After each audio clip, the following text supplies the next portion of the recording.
بسم اللہ الرحمن الرحیم الحمد للہ وکفا وسلام علی عبادہ الذین اصطفى اما بعد اعوذ باللہ من الشیطان الرجیم بسم اللہ الرحمن الرحیم سبحانک لا علم لنا الا ما علمتنا انک انت العلیم الحکیم رب اشرح لی صدری ویسر لی امری واحلل عقدۃ من لسانی یفقهوا قولی رب زدنی علما ایاک نعبد وایاک نستعین السلام علیکم ورحمۃ اللہ وبرکاتہ۔ الدرس السادس والعشرون، سبق نمبر 26،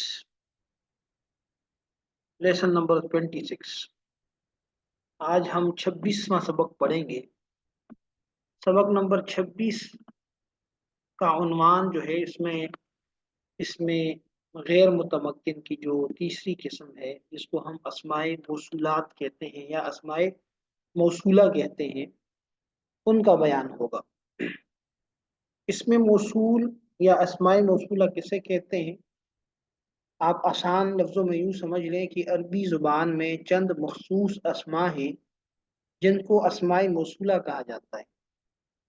کچھ اسپیسیفک، کچھ مخصوص قسم کے اسماء ہیں، ان کو اسماء موصولہ کہتے ہیں۔ وہ یہ ہیں جی: الذی، اللذانی، اللذینی، اللذین، یہ ہے مذکر والے، آگے تفصیل میں بتا دوں گا آپ کو انشاءاللہ۔ پھر اللتی، اللتانی، اللتینی، اللاتی، اللواتی، یہ مؤنث کے لیے عام طور پر استعمال ہوں گے۔ پھر ما، من، این و ایتن، ما من یہ مشترک استعمال ہوتے ہیں، اس کی تفصیل بھی آ جائے گی۔ اور این اور ایتن، این مذکر اور ایتن مؤنث کے لیے۔ بہرحال آپ نے اس ٹیبل کو یاد رکھنا ہے، یہ اسماء موصولہ ہیں: الذی، اللذانی، اللذینی، اللذین، اللتی، اللتانی، اللتینی، اللاتی، اللواتی، ما، من، این، ایتن۔ آپ نے اس کو اسی طرح رٹا لگا کے یاد کرنا ہے۔ اس کا تعلق سمجھنے کے ساتھ کم ہے، یاد کرنے کے ساتھ زیادہ ہے، ٹھیک ہے نا؟ پہلے لیول پہ آپ نے اس کو یاد کرنا ہے، دوسرا لیول سمجھنے والا ہوتا ہے، ٹھیک ہے؟ تو ان اسماء کو کیا کہتے ہیں؟ اسماء موصولہ کہا جاتا ہے۔ ان اسماء کو اسماء موصولہ کہا جاتا ہے۔ اسم موصول جو ہے یہ مبہم اسم ہوتا ہے، یہ غیر واضح اسم ہوتا ہے، اس میں ابہام ہوتا ہے، ڈاؤٹ ہوتا ہے، ٹھیک ہے نا؟ انکلیئر ہوتا ہے، اور اس کا جو ابہام ہے وہ بعد والا جملہ ختم کرتا ہے۔ یعنی عام طور پہ یہ جو اسم آئے گا اس میں ابہام ہوگا۔ الذی کا معنی وہ شخص جو، ابہام ہے کون سا شخص، کون سا جو۔ اب کیا ہوگا، اس کے بعد ایک جملہ آئے گا وہ اس کے ابہام کو ختم کرتا ہے، ٹھیک ہے نا؟ اس لیے اس میں موصول کے بعد جملے کا آنا ضروری ہوتا ہے، ٹھیک ہے نا؟ اور یہ جو جملہ ہے جو اس میں موصول کے بعد آتا ہے، اس جملے کو اس میں موصول کا صلہ کہا جاتا ہے۔ بات سمجھ آ رہی ہے نا؟ اس میں موصول میں ابہام ہے، اور یہ ابہام ختم کرنے کے لیے اس کے بعد ایک جملہ آئے گا، مکمل جملہ، جو اس کے ابہام کو دور کرے گا، اس کی وضاحت کرے گا۔ اس جملے کو اس میں موصول کا صلہ کہا جاتا ہے، ٹھیک ہے نا؟ صلہ یعنی اس میں موصول کے بعد آنے والا جملہ۔ اس جملے میں عام طور پر ایک ضمیر ہوتی ہے جو اس میں موصول جو اس جملے کو اس میں موصول سے جوڑتی ہے، کنیکٹ، یعنی ایک کنیکشن ہوتا ہے دونوں کے درمیان۔ کنیکشن بہت ساری صورتوں میں ہو سکتا ہے، یہاں آسان لیول پہ میں ہی سمجھا سکوں گا آپ کو۔ ایک ضمیر ہوتی ہے عام طور پہ، ٹھیک ہے نا؟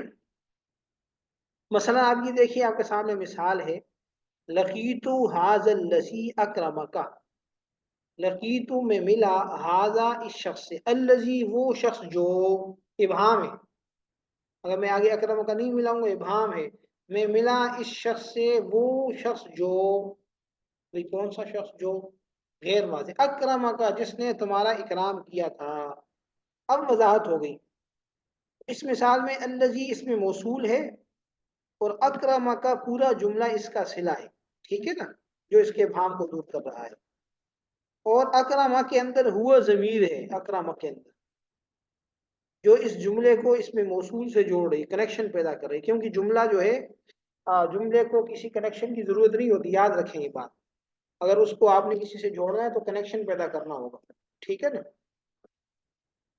تو یہاں پہ الذی اس میں موصول ہے، اور اکرمکا اس جملے کا الذی کا صلہ ہے، جو الذی کے ابہام کو دور کر رہا ہے، اس کی وضاحت کر رہا ہے، ٹھیک ہے نا، اس کو کلیئر کر رہا ہے، اور اس میں ضمیر ہے۔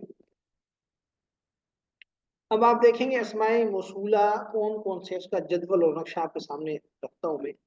یہ دیکھیے گا، یہ پورا نقشہ دوبارہ وہی ہے، صرف یہاں پہ آپ کو بتا دیا کہ کون سا صیغہ ہے اور کس معنی میں استعمال ہوتا ہے۔ الذی یہ واحد مذکر کے لیے آتا ہے، وہ ایک مرد جو، پھر اللذانی یہ تسنیہ مذکر کے لیے حالت رفع میں، حالت رفع کا مطلب یہ ہے کہ جس حالت میں کلمے پر پیش آنا چاہیے، اس حالت میں پیش رفع آنا چاہیے، یہ رفع والی باتیں پہلے پڑھ چکے ہیں، وہ دو مرد جو۔ پھر اللذینی یہ بھی تسنیہ مذکر کے لیے لیکن حالت نسبی و جری میں، جس حالت میں نصب یا جر آتا ہے، زبر یا زیر آنا چاہیے، ٹھیک ہے نا۔ یہ بات یاد رکھیں کہ ہر جگہ پہ زبر اور زیر نہیں آتی، جو تسنیہ اور جمع کے صیغے ہوتے ہیں وہاں پہ اعراب جو ہے وہ حرف کے ساتھ ہوتے ہیں، کبھی الف کے ساتھ، کبھی یا کے ساتھ، ٹھیک ہے نا، یہ مختلف اس کی نوعیتیں ہیں، جیسے جیسے آپ آگے بڑھیں گی چیزیں بھی آپ کے سامنے آتی جائیں گی انشاءاللہ۔ تو اس کے بعد تیسرا صیغہ الذین، یہ حالتی تسنیہ مذکر کے لیے حالت نسبی و جری میں۔ پھر الذین جمع مذکر کے لیے وہ سب مرد جو۔ پھر اس کے بعد مؤنث کے صیغے شروع ہوئے، التی واحد مؤنث وہ ایک عورت جو، پھر اللتانی تسنیہ مؤنث یہ حالت رفیع ہے، وہ دو عورتیں جو، پھر اللتینی یہ بھی تسنیہ مؤنث کے لیے حالت نسبی اور جری میں، وہ دو عورتیں جو، پھر اللاتی اور اللواتی یہ دونوں صیغے جمع مؤنث کے لیے آتے ہیں، وہ سب عورتیں جو۔ اس کے بعد ماں ہے، یہ واحد تسنیہ جمع مذکر مؤنث سب کے لیے آتا ہے، مشترک ہے یہ، وہ ایک چیز، دو چیزیں، سب چیزیں، عام طور پر چیز کے معنی میں استعمال ہوتا ہے، غیر جاندار کے لیے، غیر ذوی العقول کے لیے۔ من یہ واحد تسنیہ جمع مذکر یہ سب کے لیے آتا ہے، لیکن عام طور پر یہ ذوی العقول عقل والی چیزوں کے لیے استعمال ہوتا ہے، کبھی اس کا الٹ بھی ہو جاتا ہے ماں من میں۔ اس کے بعد ایون واحد مذکر کے لیے وہ ایک مرد جو، اور ایتن واحد مؤنث کے لیے۔ یاد رکھیں مذکر مؤنث کی جب ہم بات کرتے ہیں تو اس سے مراد صرف انسان نہیں ہوتا، کوئی اور بھی، کوئی اور چیز بھی ہو سکتی ہے، ٹھیک ہے نا۔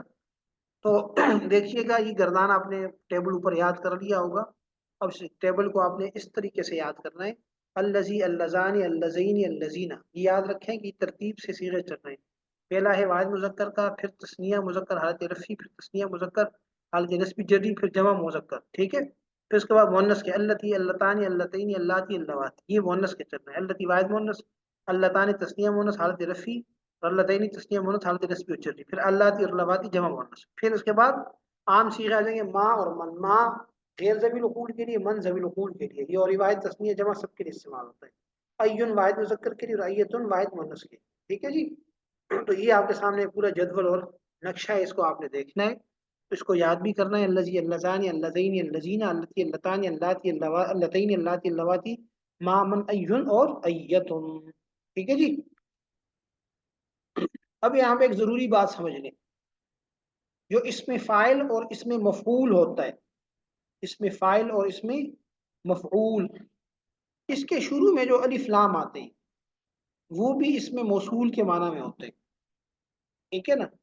اور یہ جو اس میں موصول ہوگا، یعنی جو الف لام ہوں گے وہ اس میں موصول کے معنی میں صیغے کے اعتبار سے ہوں گے، یعنی اگر اس میں فاعل واحد ہے، اس کے اوپر الف لام داخل ہے مذکر کا، تو وہ الف لام الذی کے معنی میں ہو جائیں گے، اور تسنیہ مذکر کا صیغہ ہے تو پھر اللذانی، اللذینی وغیرہ کے معنی میں ہو جائیں گے اس کی حالت کے اعتبار سے، اور اگر جمع مذکر کا صیغہ اس کے شروع میں الف لام آ رہا ہے تو پھر اللذینہ ہو جائے گا، مؤنث کا صیغہ ہے، واحد کا ہے تو اللتی، تسنیہ مؤنث اس میں فاعل ہے تو پھر اللتانی یا اللتینی اعراب کے اعتبار سے، اور اگر جمع کا صیغہ ہے تو پھر اللاتی اور اللواتی، ٹھیک ہے نا۔ تو یہ صیغے کے واحد تسنیہ جمع مذکر اور مؤنث کے مطابق اس میں موصول کے معنی میں، جیسے دیکھیے گا اب آپ کو مزید سمجھانے کے لیے، آسان کرنے کے لیے، مثلا ہمارے پاس صیغہ الضارب، الضارب یہ واحد مذکر اس میں فاعل کا صیغہ ہے، ٹھیک ہے جی۔ تو اس کے شروع میں جو الف لام ہوگا وہ الذی کے معنی میں ہوگا، یعنی الذی یضرب، الذی یضرب، کیونکہ یہ مضارع کے معنی میں ہوتا ہے نا، حال کا معنی دے رہا ہے، اس لیے اس میں فاعل کا صیغہ حال کے معنی میں اس کو لیں گے، ٹھیک ہے۔ الذی یضرب وہ جو مارتا ہے، الضاربۃ یہ واحد مؤنث اسم فاعل کا صیغہ ہے، تو اس کے شروع میں جو الف لام ہے وہ اللتی کے معنی میں ہوگا. اللتی تضرب، اللتی تضرب وہ ایک عورت جو مارتی ہے، مارنے والی ہے یا مارتی ہے. اسی طرح اس میں مفعول کے شروع میں المضروب، تو یہ ہوگا الذی یضرب. ٹھیک ہے. الضاربانی اللذانی یضربانی. ٹھیک ہے جی. الضاربون الذین یضربون، اس انداز سے یہ بدلیں گے. یعنی مقصد کہنے کا یہ ہے اس میں فاعل اور اس میں مفعول کے شروع میں جو الف لام ہے وہ اس میں موصول کے معنی میں، وہ اس میں موصول الذی بھی ہو سکتا ہے، اللتی بھی ہو سکتا ہے، اللذان اللذین اللذین بھی ہو سکتا ہے، صیغے کے مطابق اس کے اعتبار سے، معلوم اور مجہول کے اعتبار سے. ٹھیک ہے جی. امید ہے کہ بات واضح ہوگی. اب تھوڑی سی اسماء موصولہ کی تھوڑی سی مشق کر لیتے ہیں. اب آپ نے پڑھ لیا نا، تھوڑی سی مشق کرتے ہیں. دیکھیں قرآن کریم کی آیت ہے سورہ بقرہ کی آیت نمبر 25. وبشر الذین آمنوا وعملوا الصالحات ان لهم جنات تجری من تحتها الانہار. اعوذ باللہ من الشیطان الرجیم. وبشر الذین آمنوا وعملوا الصالحات ان لهم جنات تجری من تحتها الانہار. اور آپ خوشخبری دے دیں ان لوگوں کو جو ایمان لائے اور جنہوں نے نیک اعمال کیے، یہ کہ ان کے لیے باغات ہیں جن کے نیچے نہریں بہتی ہیں. اللہ تعالیٰ سب کو نصیب فرمائے. دیکھیں الذین، اللہ زین، یہ الذین صیغہ ہے جمع مذکر کا. ٹھیک ہے. جمع مذکر اس میں موصول. یاد نہیں آتا تو گردان دیکھیں. الذی، اللذانی، اللذین، اللذین. ٹھیک ہے. وبشر آپ خوشخبری دے دیں ان لوگوں کو، جمع. ٹھیک ہے. اس کے بعد ہم نے کہا کہ صلہ آتا ہے پورا جملہ. آمنو یہ پورا جملہ ہے، صلہ ہے. ٹھیک ہے نا. وعامل الصالحات یہ اس کا اس کے اوپر عطف ہو رہا ہے، دونوں صلہ بن جائیں گے. ٹھیک ہے نا. آگے دیکھیے گا. یا ایھا النبی انا احللنا لک ازواجک اللاتی اتیت اجورہن وما ملکت یمینک. اللاتی جمع مؤنث، الذی، اللذانی، اللذین، اللذین، اللتی، اللتان، اللتین، اللاتی، اللواتی، اللاتی، اللواتی. تو جمع مؤنث اس میں موصول. اس میں موصول کے بعد صلہ آتا ہے پورا جملہ. اتیت اجورہن. ٹھیک ہے نا. یہ پورا جملہ ہے. اور اس کے ساتھ ایک اور جملہ بھی آ رہا ہے وما ملکت یمینک کا، اس کا عطف اس کے اوپر ہوتا ہے. ٹھیک ہے نا. بہرحال اس کو یہیں تک رکھیں، آگے ترکیب کی طرف نہ جائیں. اتیت اجورہن یہ صلہ ہے اللاتی کا. ہم نے بتایا کہ اس میں موصول کے بعد ایک پورا جملہ آتا ہے جو اس کا صلہ بنتا ہے. اجورہن میں ہن ضمیر جو ہے وہ کنیکشن ہے، وہ صلہ ہے، وہ جوڑ ہے اللاتی کے ساتھ. ٹھیک ہے نا. تو اللاتی جمع مؤنث اس میں موصول. فاتقوا النار التي وقودها الناس والحجارہ، تم بچو اس آگ سے کہ اس کا ایندھن انسان اور پتھر ہیں. التی برائے واحد مؤنث. ٹھیک ہے. برائے واحد مؤنث. وقودها الناس والحجارہ یہ پورا جملہ ہے. ٹھیک ہے نا. وقودها الناس والحجارہ یہ جملہ اسمیہ ہے، اور ہا ضمیر جو ہے التی کی طرف لوٹ رہی. پورا جملہ صلہ بنے گا التی کا. ٹھیک ہے نا. یہ بات پہلے ہو چکی ہے کہ اس موصول کے اندر ابہام ہوتا ہے، اور اس کے ابہام کو دور کرنے کے لیے اس کے بعد ایک مکمل جملہ آتا ہے جس کو اس کا صلہ کہتے ہیں. اور اس صلے میں، اس جملے میں کوئی نہ کوئی کنیکشن ہوتا ہے، کوئی نہ کوئی ضمیر ہوتی ہے. ٹھیک ہے. وَيَقْطَعُونَ مَا أَمَرَ اللَّهُ بِهِ أَن يُوصَلَ اور وہ توڑتے ہیں، کاٹتے ہیں، ختم کرتے ہیں اس چیز کو کہ جس کا اللہ نے جوڑنے کا حکم دیا. ما اس میں موصول ہے. ما اس چیز کو، اس رشتے کو، اس تعلق کو. امر اللہ بھی ان یوصل، تو یہاں پہ ما اس میں موصول ہے اور یہ غیر ضمیر مفعول کے لیے استعمال ہوا ہے. ٹھیک ہے نا. یہ ایک تعلق کے لیے استعمال ہوا، کوئی عاقل چیز نہیں ہے. ٹھیک ہے. تو اس طریقے سے آپ قرآن کریم کے اندر باقی مثالیں بھی دیکھ سکتے ہیں. آج کے لیے ہمیں خیال میں اتنا ہی کافی ہے. هذا المرام واللہ اعلم بحقیقت الکلام. السلام علیکم ورحمۃ اللہ وبرکاتہ.